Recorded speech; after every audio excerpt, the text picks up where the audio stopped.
거의 한 달 전쯤 현대차가 조지아주에서 메타플랜트 가동을 시작한다는 소식을 전해드렸죠. 이게 노동시장에서는 예민하게 받아들일 수밖에 없는 게 이 공장의 특징이 뭐였나요? 공장에 사람보다 로봇이 많은 게 가장 크다고 했는데 중간에 잠깐 문제가 생겼죠. 트럼프의 관세 정책이 미국의 외교 무역에 부정적인 영향을 끼치고 우리나라 제조 산업에도 영향을 준다는 거였습니다. 현대차의 이런 대규모 투자에 미국이 뒤통수를 쳤다는 평가까지 나올 정도였는데 이걸 완전히 종식시키고 싶었는지 조지아주에서 매우 파격적인 선물을 했습니다. 이게 굉장히 크기도 하면서 현대차 입장에선 미국 생산량을 늘리지 않을 이유가 없어졌고요. 일각에선 이런 문제를 생산 노조와도 연계를 짓던데 이게 아예 연관성이 없는 건 아니라서 오늘은 조지아주가 현대차에 어떤 선물을 했고 우리나라 생산 노조를 포함해서 한국 일자리는 대체 어떻게 되는 건지, 이게 진짜 일각에서 말하는 대로 노조가 운명을 맞이하고 있는 건지, 이런 얘기들을 해보려 합니다. 잠깐만요. BPD 호텔에선 차만사도 프리미엄 썬팅, 유리 마케팅, PPF까지 전부 무상식 36만 유튜브 BPD라 믿을 수 있으니까 상담만 받아도 매달 수십만원 절약할 수 있습니다. 비교 견적, 복권표 세트, 차종 추천까지 전화 한 통이면 끝!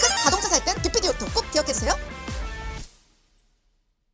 오늘은 두 가지 꼭지로 나눠서 볼 겁니다. 하나는 미국이 갑자기 통큰 선물을 해준 이유, 또 다른 하나는 이런 게 앞으로 우리나라에 끼칠 영향에 대한 건데요. 와, 천조국 스케일은 이래서 다르다고 하는 걸까요? 그냥 관세 면제 이런 게 아니고 아예 현대차가 전용으로 쓸 수 있는 신공항을 지어준다니까 현대차 입장에선 땡큐죠. 그럼 대체 공항을 왜 지어주는 거냐? 간단합니다. 현대차가 메타플랜트 생산 능력을 연간 30만 대에서 50만 대로 대폭 늘리기로 했고, 이걸 본 조지아주가 공장 가동이 본격화된 지 한 달밖에 안 됐는데도 파격적인 후속 지원에 나선 거죠. 실제로 브라이언 캠프 조지아 주지사가 신공항 건설 법안에 서명을 했고요. 지금은 현대차 메타플랜트로 가려면 서베너시에 위치한 국제공항을 이용해야 하는데, 여기가 지금 LG 엔솔을 비롯한 배터리 업체나 현대차 그룹 1차 협력사들이 브라이언 카운티로 이동하면서 서베너 국제공항 여객 수요가 급증하고, 이에 따라 항공편 지연도 자주 발생하고 있다고 하거든요. 여기에 또 문제가 뭐냐면 이 공항이 여객을 중심으로 설계됐기 때문에 자동차 부품을 비롯한 화물을 대량 운송하는데 한계를 나타내고 있다는 거죠. 그런데 조지아주는 아예 이 문제를 해결하려고 1,100억 원을 투자해서 현대차 그룹을 위한 전용 비행장을 짓겠다 이렇게 선언해버린 거죠. 공항 건설도 꽤 빠르게 하려고 하는 것 같은 게, 공항 건설을 하려면 채권이 발생할 거잖아요. 건설 비용이라던가 원자재나 부품 공급 문제라던가 여러가지 문제로 지연될 수가 있는데, 아예 이 채권에 대한 세금 면제 혜택도 부여하면서 원자재와 부품도 신속하게 공급하고 공항도 빠르게 짓고 인프라도 빠르게 짓겠다 이런 의지를 표명했다고 보고요. 현대차 입장에선 일종의 보상을 잘 받았다고 볼 수 있는 거죠. 뭐 31조 투자해서 뒤통수를 맞았다, 이건 이제 트럼프의 관세 정책 때문에 이렇게나 큰 투자를 했는데 아무 실익이 없었다 이런 평가였던 거죠. 그런데 이렇게 되면 현대차 입장에서도 투자에 따른 보상을 받은 거기 때문에 굳이 마다할 필요가 없다고 보고요. 그럼 여기서 궁금한 건 왜 트럼프가 아닌 조지아주에서 이런 결정을 했냐는 거죠. 그렇잖아요. 우리나라로 따지면 대통령은 아무 말도 안 했는데 도지사나 사장이 나와서 너네를 위한 신공항을 지어줄게 이렇게 나온 거죠. 트럼프랑 조지아주 사이에서 트러블이라도 생긴 걸까요? 사실 그런 건 아니고, 이건 미국의 행정 구조를 간단하게만 알면 이해하기가 쉽습니다. 미국은 연방주의 구조 국가라고 설명할 수 있는데요. 간단합니다. 어떤 거대 기업이 투자 유치, 그리고 이게 미국의 어떤 지역에 영향을 준대요. 그럼 이걸 결정하고 추진하는 주체가 나눠져 있는 거죠. 대통령과 백악관, 이쪽이 연방이고 그리고 각주 이렇게 나뉘어져 있는 거죠. 우리나라로 치면 중앙정부와 지자체 이런 식으로 나뉘어져 있는 거랑 비슷한 건데, 우리나라보다 지자체의 영향력이 더 크고 독립성도 더 크다는 거죠. 그럼 대체 어떤 역할이 있는 거냐? 연방정부는 간단합니다. 트럼프가 보통 하는 말이 뭔가요? 너네 관세 폭탄, 전쟁 지원 안 해줘. 뉴스에서 흔히 이런 말들을 자주 보죠.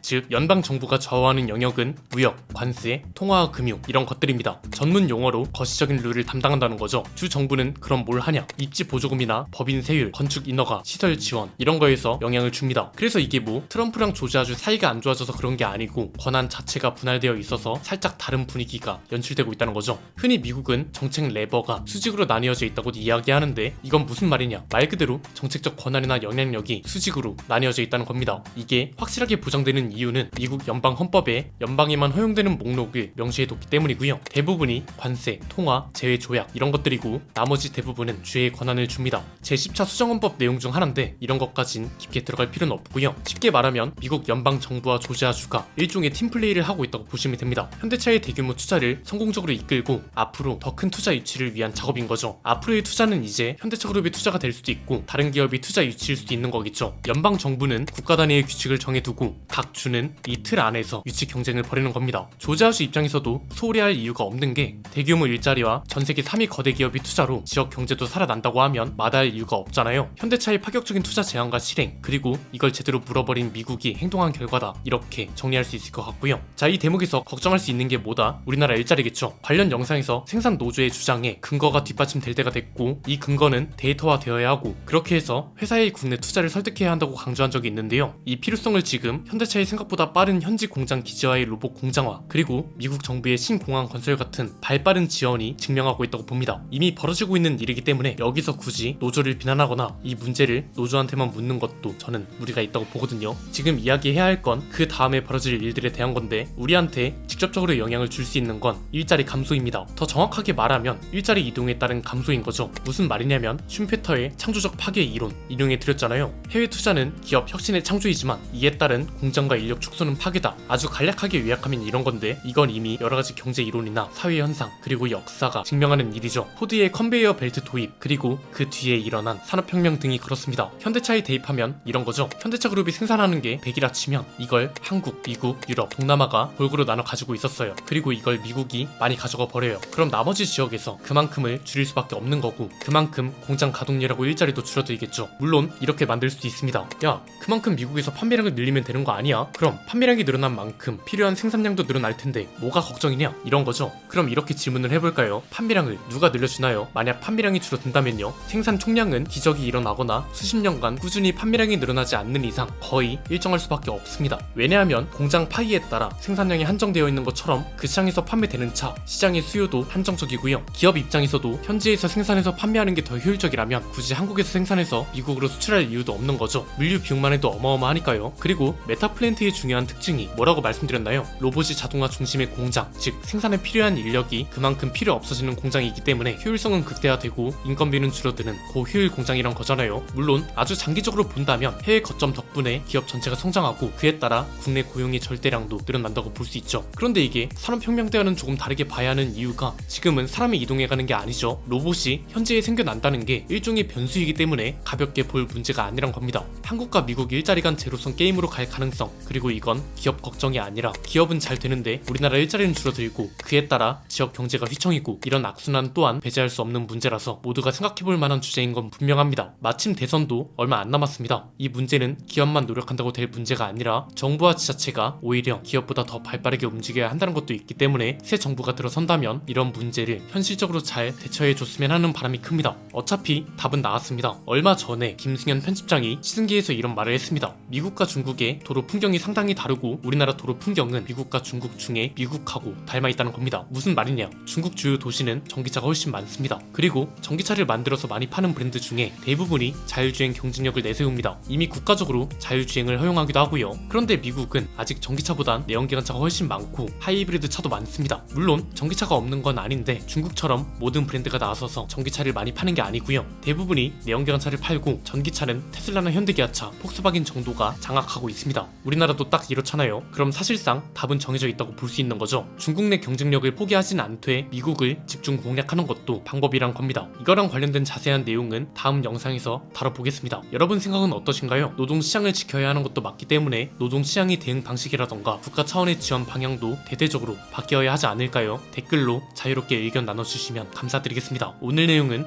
여기까지입니다. 내용이 유익하셨다면 구독과 좋아요, 알림 설정 부탁드립니다. 지금까지 저는 안피디였습니다. 감사합니다.